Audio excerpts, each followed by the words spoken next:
It has now been 30 years since a South Carolina mother confessed to killing her two young children, and now she is up for parole. Susan Smith became a household name when she was sentenced to life in prison less than a year after driving her toddlers into a lake. She originally claimed a black man carjacked her and took off with the kids inside of the car, sending her community and beyond on a frantic search for Michael and Alex. But it was all a lie, and the boys would never be seen alive again.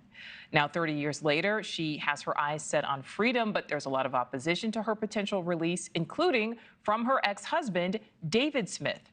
Senior national correspondent Brian Inton joins us live from Columbia, South Carolina. Brian, any indication of whether she will be granted parole? At this point, we don't know. The big hearing is tomorrow morning, right where we are in Columbia, South Carolina, and there's a lot of interest, obviously. People very, very upset. Law enforcement very, very upset about the prospect of her possibly walking out of prison, considering she is really just an awful, awful child killer when you go back and you listen to exactly what happened. The chances of her walking out seems slim, but I was just told today anything can happen with this parole board. Susan Smith admitted to strapping her two young boys into car seats in the back of her car, driving them into a South Carolina lake in 1994.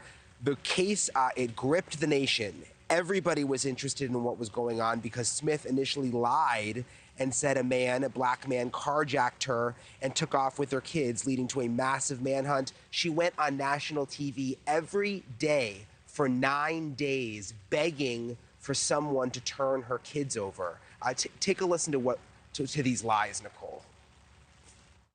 I have prayed every day, and there's not 1 minute that goes by that I don't think about these boys.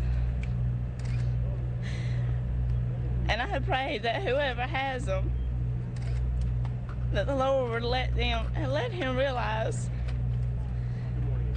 that they are missed and loved more than any children in this world. So those emotional pleas went on for 9 days. Nichole, she finally confessed. We learned today through the prosecutor that she actually confessed to the sheriff, who was her godfather. And again, so many in law enforcement now very upset about the possibility of her getting out. Do you think that she should stay behind bars for the rest of her life? Absolutely. I think she ought to spend every day. Because like I said, those kids didn't have a chance, and I don't think she deserves one. What do you say to people who say, well, she's been there 30 years. 30 years is a long time. She still killed her kids. I mean, that's the bottom line. That's your blood, and you chose to let them go into the water and drown. I mean, that's a horrible death. A convicted child killer, Nichole, and not only that, but while she's been in prison, she's been in a lot of trouble. She's had sex with some of the guards. She's been in trouble for drugs.